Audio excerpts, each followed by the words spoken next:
Hello everyone. तो कैसे हैं आप सभी। डीएनडी न्यूज में आपका स्वागत है। तो आइए आज का न्यूज देखते हैं। सबसे पहले कुछ छोटे न्यूज देखते हैं। तो देखिए, 73 वर्षीय प्रोबोवो सुबियांतो इंडोनेशिया के राष्ट्रपति पद की शपथ ली। राष्ट्रपति पद के लिए 2 बार असफल प्रयास करने के बाद प्रोबो ने फरवरी में 60% वोट के साथ चुनाव जीता है और निवर्तमान राष्ट्रपति जोको विडोडो के बेटे जिब्रान राकाबुमिंग को उपराष्ट्रपति पद की शपथ दिलाई है। नेक्स्ट जो न्यूज है, साक्षी मलिक की एक आत्मकथा आ रही है। उनके बुक का नाम होगा विटनेस। नेक्स्ट जो न्यूज है, नए यूजीसी अध्यक्ष की नियुक्ति हुई है। वरिष्ठ प्रोफेसर कपिला सेनेविरत्ने यूजीसी के नए अध्यक्ष होंगे। नेक्स्ट जो न्यूज है, एनजीएमवी भारत के नए अत्यंत परिष्कृत युद्ध पोत होगा। अगली पीढ़ी का मिसाइल पोत भारतीय नौसेना के लिए डिजाइन है जो 35 नॉट की अधिकतम गति तक पहुंचे और सतह रोधी हथियारों की एक प्रभावशाली श्रृंखला ले जाएगी। एनजीएमवी प्रणोदक प्रणाली का मूल LM-2500 है जो एक समुद्री गैस टरबाइन है जिसे स्टेल्थ आवश्यकताओं को पूरा करते हुए बेहतर शक्ति प्रदान करने के लिए डिजाइन किया गया है। नेक्स्ट जो न्यूज है, ग्रामीण विकास मंत्रालय ने उच्च स्तरीय उद्यमों के लिए व्यक्तिगत वित्त पोषण को बढ़ावा देने के लिए 10 बैंकों के साथ समझौता ज्ञापन पर हस्ताक्षर किया है। ग्रामीण विकास मंत्रालय के अंतर्गत दीनदयाल अंत्योदय योजना, राष्ट्रीय ग्रामीण आजीविका मिशन ने 9 सार्वजनिक क्षेत्र के बैंकों और एक निजी बैंक के साथ समझौता ज्ञापन पर हस्ताक्षर किया। ये बैंक है bank of Baroda, bank of India, bank of Maharashtra, Canara bank, central bank of India, Indian bank, Indian overseas bank, Punjab national bank, UCO bank and IDBI bank limited.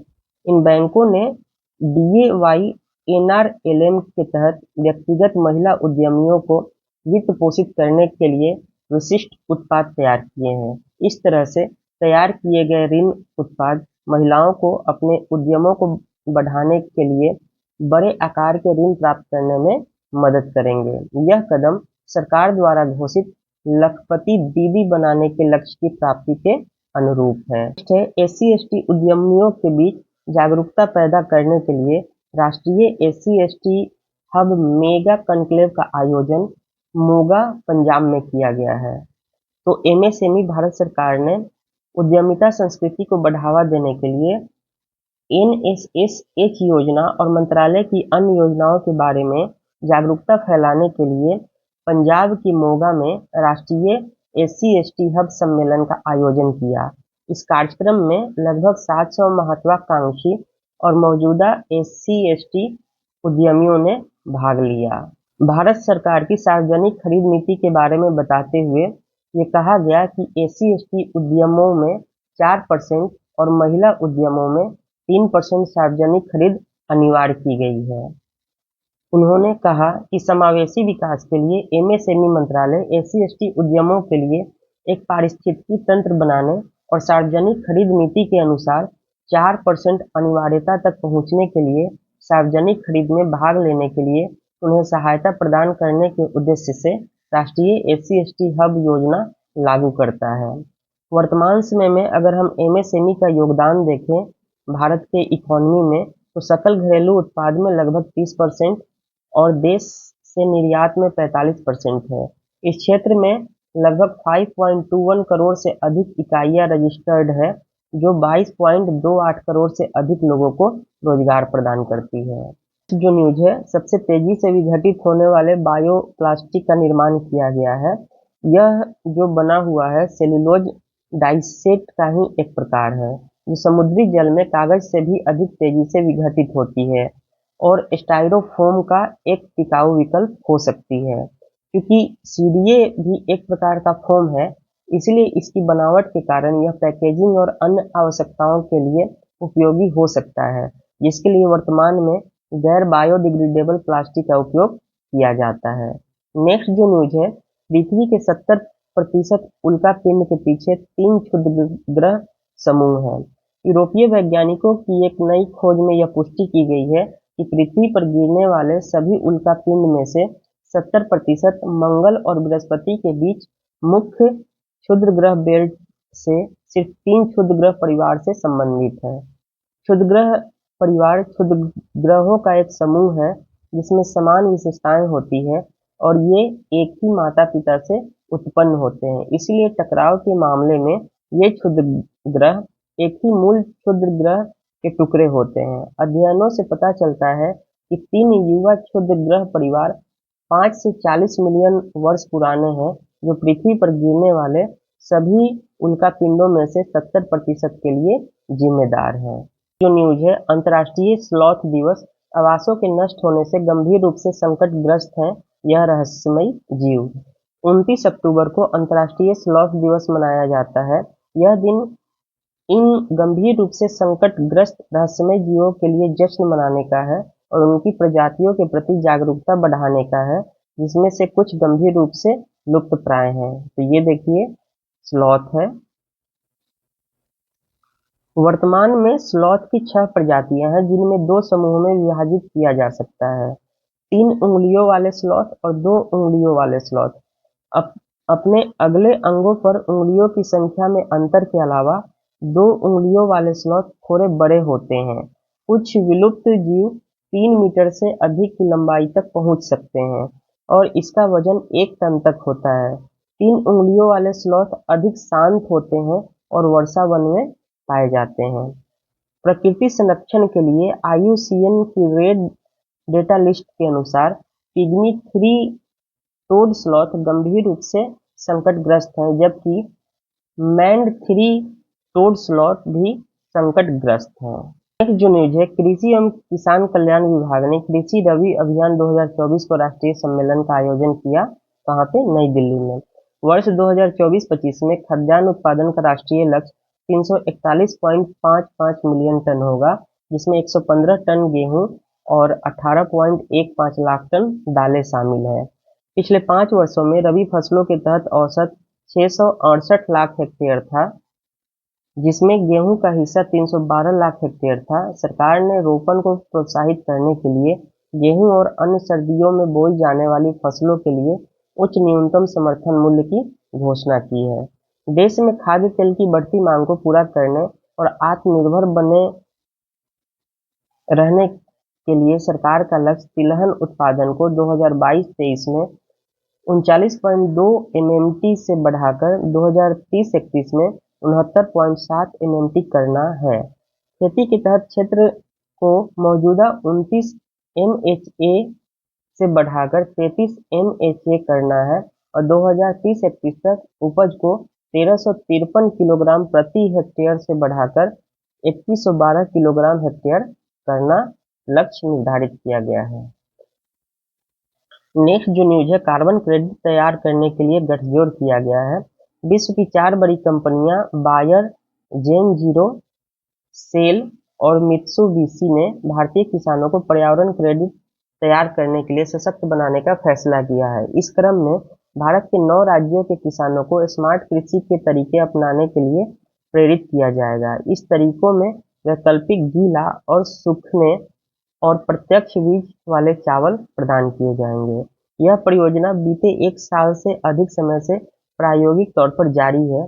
इसमें 10,000 किसानों को सकारात्मक परिणाम मिले हैं और 25,000 हेक्टेयर से अधिक भूमि को शामिल किया गया है। कृषि क्षेत्र में बायर और मित्सुबिशी वैश्विक नेतृत्व करता है, जबकि सेल ऊर्जा क्षेत्र की अग्रणी कंपनी है।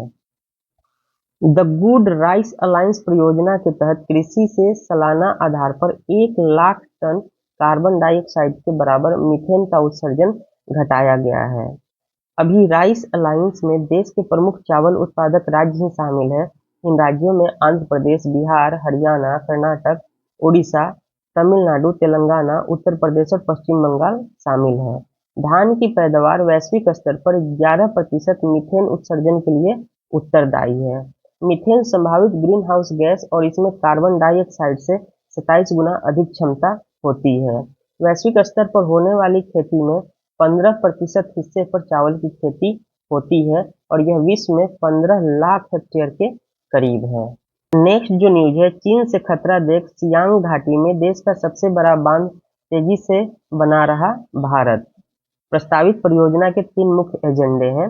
अरुणाचल प्रदेश से सटे चीन के इलाके में चीन की बड़ी जल परियोजना के मद्देनजर केंद्र ने ऊपरी सियांग घाटी में विशालकाय बांध बनाने के काम को तेजी से आगे बढ़ाना शुरू कर दिया है।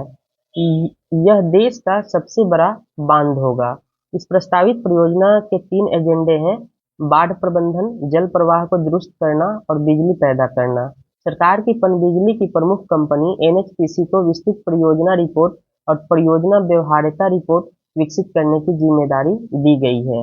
इस बांध की क्षमता 10 से 12 गीगावाट पनबिजली की होगी और यह भारत का सबसे बड़ी पनबिजली परियोजना होगी। इस परियोजना की लागत लगभग 1 लाख करोड़ रुपए होगी।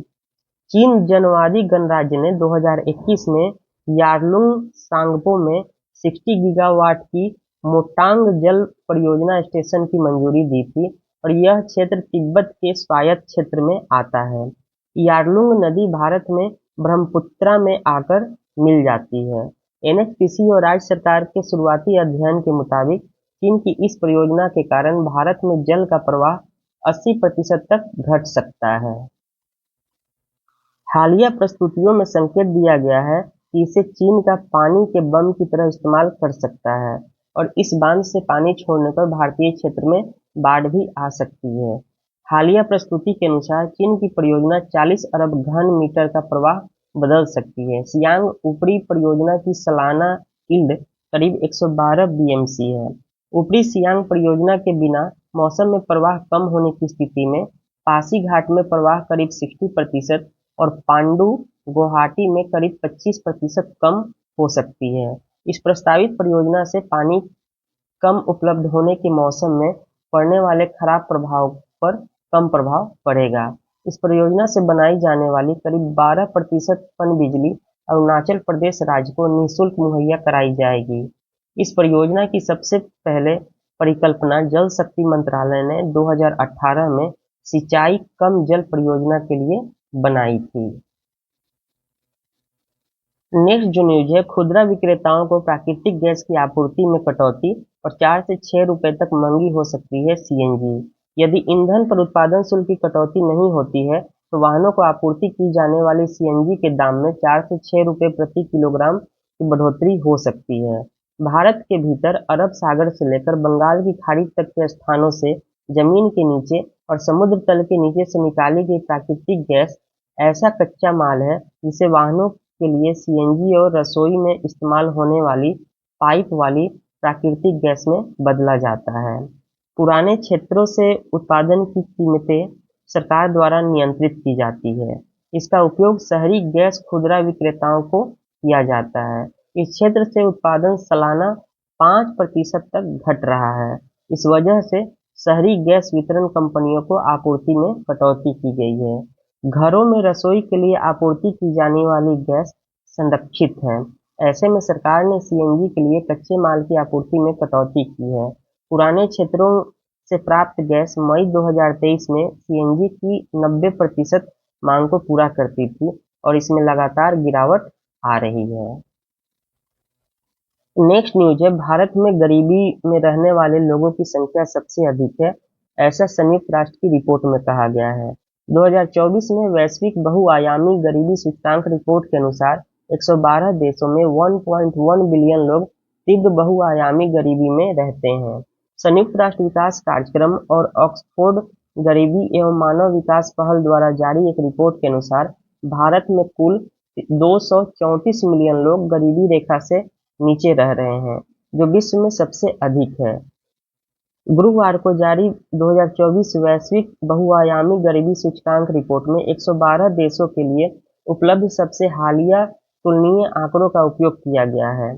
इसमें 21 निम्न आय वाले देश, 47 निम्न मध्य आय वाले देश, 40 उच्च मध्य आय वाले देश और 4 उच्च आय वाले देश शामिल हैं। बहुआयामी गरीबी को प्रत्येक परिवार और उसमें रहने वाले व्यक्तियों के लिए स्वास्थ्य, शिक्षा और जीवन स्तर के 10 संकेतकों को शामिल करते हुए एक अभाव प्रोफाइल का निर्माण करके मापा गया है। 112 देशों और 6.3 बिलियन लोगों में से 1.1 बिलियन लोग या कुल का 18.3% तीव्र बहुआयामी गरीबी में रहते हैं। गरीबी में रहने वाले आधे से ज्यादा लोग बच्चे हैं। पाकिस्तान में 93 मिलियन लोग गरीबी रेखा से नीचे रहे हैं, जबकि इथोपिया में यह संख्या 86 मिलियन, नाइजीरिया में 73 मिलियन तथा कांगो लोकतांत्रिक गणराज्य में 66 मिलियन है। भारत को मिलाकर इस 5 देशों में गरीबी में रहने वाले 1.1 अरब लोगों में से लगभग आधे या 48.1% लोग गरीबी रेखा से नीचे रह रहे हैं। रिपोर्ट से पता चलता है कि विश्व के लगभग आधे गरीब लोग उप सहारा अफ्रीका 553 मिलियन में रहते हैं तथा 1/3 से अधिक लोग दक्षिण एशिया 402 मिलियन में रहते हैं। इसमें यह भी बताया गया है कि गरीबी रेखा से नीचे रहने वाले लगभग 40% या 455 मिलियन लोग ऐसे देशों में रहते हैं जो युद्ध और अस्थिरता का सामना कर रहे हैं। रिपोर्ट में कहा गया है कि इसमें युद्धरत देशों में रहने वाले 218 मिलियन लोग, नाजुक या संघर्ष प्रभावित स्थितियों में रहने वाले 335 मिलियन लोग और बहुत कम या कम शांति वाले परिवेश में रहने वाले 375 मिलियन लोग शामिल हैं।